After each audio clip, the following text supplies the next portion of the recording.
రాష్ట్రాన్ని అభివృద్ధి చేసే దిశగా అనేక పనులు ప్రారంభించామని ఎమ్మెల్యే కళా వెంకట్రావు అన్నారు. భోగాపురంలో ఇంటర్నేషనల్ ఎయిర్పోర్టు పనులను వేగవంతం చేశామని ఆయన వెల్లడించారు.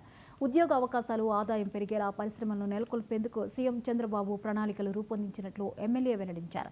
శ్రీకాకుళం జిల్లాకు ట్రైబల్ హబ్ తీసుకొచ్చిన ఘనత టీడీపీ ప్రభుత్వానిదేనని కళా వెంకట్రావు స్పష్టం చేశారు.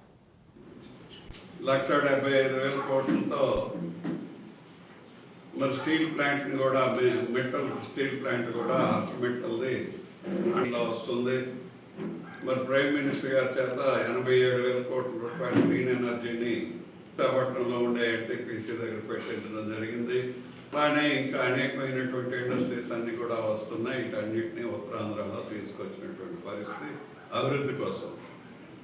ఇంకా కూడా అభివృద్ధి చెందితేనే కదా ఉంటాయి. అందుకోసమే సెంట్రల్ క్యాబినెట్లో మంత్రి రామ్మోహన్ రెడ్డికి ఇచ్చారు.